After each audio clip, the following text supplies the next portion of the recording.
Heart beat scan ఒక్క second లోనే world class 640 slide CT scan ఇప్పుడు మీ విస్టా ఇమేజింగ్ బంజారా హిల్స్ లో.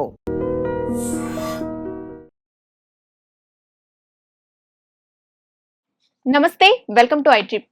ఏప్రిల్ మాసంలో ద్వాదశ రాశుల వారికి ఏ విధంగా ఉంటుందో తెలియచేయడానికి ఈరోజు మనతో పాటు ఉన్నారు జ్యోతిష రత్న జ్యోతిష చక్ర వైభవ నిపుణులు డాక్టర్ రాళ్లపల్లి రవికుమార్ గారు. వారితో మాట్లాడి తెలుసుకుందాం. నమస్తే గురుగారు. నమస్కారం అమ్మా. గురుగారు, ఏప్రిల్ మాసంలో ద్వాదశ రాశుల్లో నవగ్రహాలు ఏ ఏ స్థానాల్లో ఉంటాయి? తప్పకుండా అమ్మా. శరదిందు సమాకారే పరబ్రహ్మ స్వరూపిణి వాసరాపీఠ నిలయ సరస్వతి నమస్తుతే. ఐడ్రీమ్ ప్రేక్షకులకి నమస్కారం. ముందుగా ప్రతి నెల అంటే మనం మాస ఫలితాలు చెప్పుకుంటున్నాం కాబట్టి అసలు ద్వాదశ రాశుల్లో నవగ్రహాలు ఎక్కడ ఉన్నాయో కూడా చెప్పుకుంటే మంచిది. చంద్రుడు అనుకోండి ప్రతిరోజు ఒక నక్షత్రంలో ఉంటాడు. సో చంద్రుడు అనేవాడిని పక్క పెట్టండి. ఫస్ట్ సూర్యుడితో స్టార్ట్ చేద్దాం. సూర్యుడు వచ్చేసి మనకి ఏప్రిల్ 15 నుంచి మే 14 దాకా ఇంచుమించుగా మేషరాశిలో ఉంటారు. సో సూర్యుడు ఉచ్చస్థానం అయినట్టమాట. అందుకే మనకి ఏప్రిల్ 15 టు మే 15 ఎండలు ఎక్కువగా ఉంటాయి అన్నమాట. సూర్యుడు భగభగ మండడానికి గల కారణం సూర్యుడు ఉచ్చస్థానంలో ఉండడం అన్నమాట. అది అక్టోబర్ 15 టు నవంబర్ 15 రవి నీచలో ఉంటాడు. అందుకే చలి ఎక్కువగా ఉంటుంది. బట్ ఫస్ట్ ఏప్రిల్ 15 టు మే 15 ఏమో రవి ఉచ్చస్థానంలో ఉన్న మేషరాశిలో ఉంటాడు. నెక్స్ట్ వచ్చేసి మనకి కుజుడేమో మీన రాశిలో ఉన్నారండి. అలాగే రాహు వచ్చేసి మనకి కుంభరాశిలో ఉన్నారు. గురువు వచ్చేసి మనకి మిథున రాశిలో ఉన్నారు. అలాగే శని వచ్చేసి మనకి మీన రాశిలోకి ప్రవేశించాడు ఆల్రెడీ. సో బుధుడు వచ్చేసి మనకి 10వ తారీఖు నుంచి 10వ తారీఖు ఏప్రిల్ నుంచి నీచ స్థానమైన మీన రాశిలో ఉంటారన్నమాట. మెయిన్గా ఈ బుధుడు నీచలో ఉండడం వల్లనే సో ఈ స్టాక్ ఎక్స్చేంజ్ అంతా పడిపోవడం, వ్యాపార నష్టాలు కలగజేయడం ఇవన్నీ జరుగుతాయి. ఎందుకంటే బుధుడు మెయిన్గా వ్యాపార కారకుడు. అలాగే మెయిన్గా స్టాక్ ఎక్స్చేంజ్, డబ్బులు, మనీ ఇవన్నిటి కూడా కారకుడు అన్నమాట. సో అందుకే పతనం ఇవన్నీ కూడా జరుగుతున్నాయి, స్టాక్ ఎక్స్చేంజ్ ఇవన్నీ కూడా. సో బుధుడు వచ్చేసి నీచ స్థానంలో ఉంటాడు.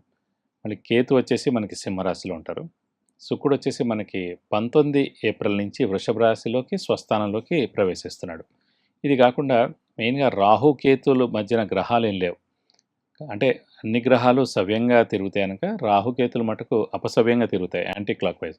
సో ఈ రాహుకేతుల మధ్యన గ్రహాలు ఏం లేవు కాబట్టి మెయిన్గా ఈ ఉత్పాతాలు అంటే మెయిన్గా మనకి జరిగే ఈ నష్టాలు అంటే ఎర్త్క్వేక్స్ కానివ్వండి, అలాగే మెయిన్గా వాల్కెనోస్ ఎరప్ట్ అవ్వడం కానివ్వండి, ఈ యుద్ధం జరగడం కానివ్వండి, ఇవన్నీ కూడా జరుగుతాయి. ఇవన్నీ కూడా ఏంటంటే జూలై దాకా ఇంచుమించు జూలై 30 తారీఖు దాకా ఈ కాలసర్పదోషం అంటారన్నమాట. రాహుకేతుల మధ్యన గ్రహాలు లేపడం, ఈ కాలసర్పదోషం వల్లనే ఇలాంటి యుద్ధ వాతావరణం జరగడం, న్యాచురల్ కెలామిటీస్ రావడం, అగ్ని ప్రమాదాలు జరగడం ఇలాంటివన్నీ జరుగుతుంటాయి. సో జూలై 31కి అవన్నీ కూడా వెళ్ళిపోతాయి. ఇవండి నవగ్రహాలు ద్వాదశ రాశిలో ఈ స్థానాల్లో ఉన్నాయి. గురుగారు, ఏప్రిల్ మాసం వృశ్చిక రాశి వారికి ఏ విధంగా ఉండబోతుంది? తప్పకుండా వృశ్చిక రాశి అనగానే మనకి విశాఖ 4వ పాదం, అనురాధ 1, 2, 3, 4 పాదాలు, జ్యేష్ఠ 1, 2, 3, 4 పాదాలు, ఈ నక్షత్రాల సమూహం అంతా మనకి వృశ్చిక రాశిలోకి వస్తుంది. వీరికి వచ్చేసి ఇష్టమైన దేవుడు వచ్చేసి వినాయకుడు, అలాగే వెంకటేశ్వర స్వామి, అలాగే దత్తాత్రేయ స్వామి. వీరికి మెయిన్గా చంద్రుడు నీచస్థానంలో ఉంటాడు. చంద్రుడు మనస్కారకుడు, బుద్ధికారకుడు, అలాగే మాతృకారకుడు ఇందాక చెప్పుకున్నట్టు. సో చంద్రుడు నీచలో ఉండడం వల్ల విపరీతమైన ఆలోచన, అధైర్యం, స్ట్రెస్, స్ట్రెయిన్, మానసిక ఆందోళన, అనుమానం ఉండడం, విపరీతంగా ఇక్కడ ఏం లేకపోయినా ఇక్కడ ఏదో ఉంది, ఇక్కడ ఏదో జరిగిపోతుందని భ్రమపడడం, బాధపడడం ఇవన్నీ ఎక్కువగా ఉంటాయి. సో వీరికి మెయిన్గా ఏంటంటే పరిహారాలు 2 పర్మనెంట్గా చెప్పుకోవాల్సింది.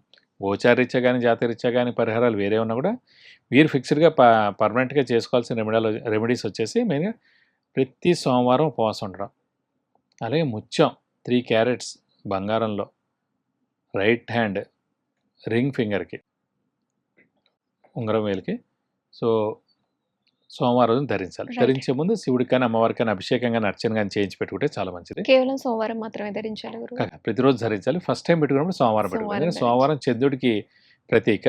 చంద్రుడు మెయిన్గా ముత్యం కాబట్టి చంద్రుడికి మెయిన్గా మనం పెట్టుకునే ఈ స్టోన్ జీవితం మొత్తం పర్మనెంట్గా ఉంచుకోవాలి.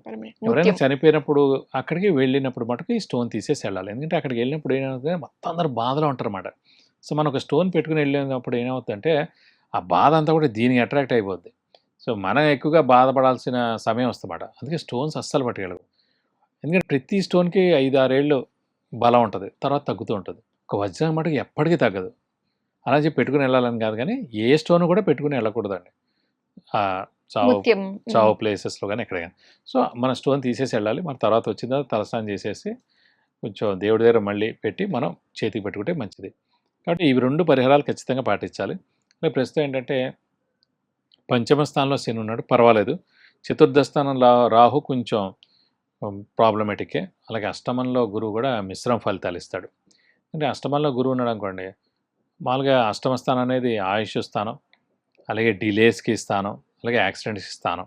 అలా అని చెప్పి ఏదో యాక్సిడెంట్ అవుతుంది, ఆయుష్ తగ్గుతుంది అనేం కాదు. ఎందుకంటే శుభగ్రహమైన గురువు ఉన్నాడు కాబట్టి ఇవన్నిటి నుంచి ప్రొటెక్ట్ చేస్తాడు. ఇంకా శుభగ్రహం దైవానికి అధిపతి గురువు, మెయిన్గా బృహస్పతి కాబట్టి అతను హెల్పే చేస్తాడు. సో ఇలాంటివి ఏం జరగకుండా ఉంటాడు. కానీ బలం తగ్గుతుంది. దైవబలం అనేది ఉన్నా కూడా గురుబలం అనేది కూడా తక్కువగా ఉంటుంది అష్టమ స్థానంలో ఉన్నందుకు.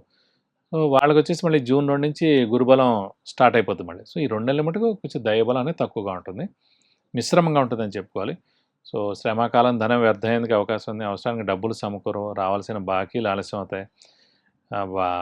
బాకీలు వాళ్ళు ఎవరైతే మనకి డబ్బులు ఇవ్వాలో వాళ్ళు ఏడిపిస్తూ ఉంటారు, మనం కొత్త అప్పులు చేయాల్సి ఉంటుంది. సో ఇలా మిశ్రమంగా ఉంటుందని చెప్పుకోవాలి ధనుసు రాశి వారికి వృశ్చిక రాశి వారికి ఈ మాసం అంతా. అయితే గురుగారు వీరికి ఆర్థికంగా ఇంకా మెరుగయ్యే అవకాశాలు ఉంటాయంటారా? ఆర్థికంగా బాగుండాలంటే ఎప్పుడు కూడా అండి 2, 5, 7, 9, 11 స్థానాల్లో గురువు ప్రవేశించినప్పుడు ఆ సంవత్సర కాలం అంతా బాగుండడం. సో ప్రస్తుతం అష్టమంలో ఉంది కాబట్టి అష్టమం ఆల్రెడీ డిలేస్ అని చెప్పుకున్నాం. ధనకారకుడే గురువు. అలాంటి దానికి ఆర్థికంగా ఎలా ఉంటుందని మీరు అడిగారు. సో ఆర్థికానికి మెయిన్గా బాగుండాల్సిన గ్రహమే గురువు కాబట్టి అష్టమంలో ఉన్నాడు కాబట్టి మిశ్రమ ఫలితం అనమాట. కొత్త అప్పులు కూడా చేయాల్సి ఉంటుంది, డబ్బులు చేతిలో నిలబడవు, అనవసరమైన ఖర్చులు వస్తుంటాయి. ఇంట్లో ఏదో ఒకటి చిన్న చిన్న ప్రాబ్లమ్స్ ఇందాక చెప్పుకున్నాం చూడండి, ఆ ఫ్రిడ్జ్ పాడైపోవడం, ఆ ఏసీ పాడైపోవడం, బండి పాడైపోవడం. సో మళ్ళీ కొత్తదైనా కొనాలి, లేదంటే దాన్ని బాగు చేయించాలి. కొత్తది కొనాలంటే ₹1000, బాగు చేయించాలన్నా కూడా మినిమం ఎన్నో ₹1000 అవుతుంది. సో ఏం చేయాలో తెలియని పరిస్థితి అన్నమాట. పోన్లే అని చెప్పి దాన్ని ఇంకా పెండింగ్ పెట్టడం, పోస్ట్ పోన్ చేయాల్సి ఉంటుంది అన్నమాట. సో అనవసరమైన ఖర్చులు ఉంటాయి. ఇవన్నీ కూడా ఖర్చులు తగ్గి మంచి ఆర్థికంగా బాగుండక మటుకు జూన్ 2వ తారీఖు రావాలి. సో అప్పటిదాకా మిశ్రమంగా ఉంటుందని చెప్పుకోవాలి. ఆరోగ్యం ఏ విధంగా ఉంటుంది గురుగారు? ఆరోగ్యం మటుకు బాగానే ఉంటుందండి. ఎందుకంటే శని గ్రహం బాగానే ఉన్నాడు, రవి గ్రహం అతను ఉచ్చ స్థానంలో ఉన్నాడు కాబట్టి ప్రస్తుతం ఏప్రిల్ 15 నుంచి ఆరోగ్యపరంగా మటుకు బాగుంటుందని చెప్పుకోవాలి.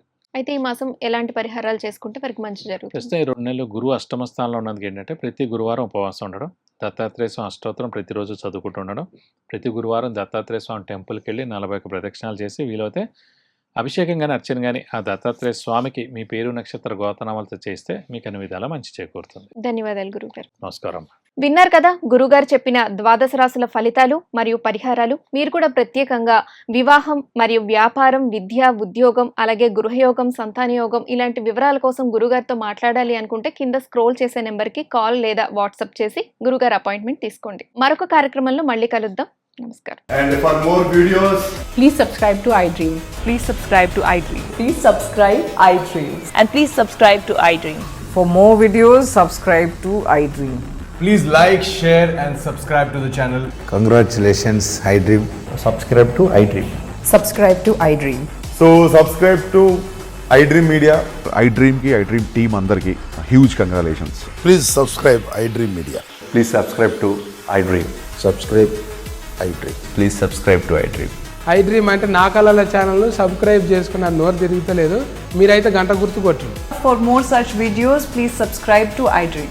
Subscribe to iDream. Please subscribe to iDream. Please subscribe iDream Media. Please do subscribe to iDream. Please subscribe to iDream Media. For best entertainment and information, please subscribe iDream. And don't forget to subscribe to iDream.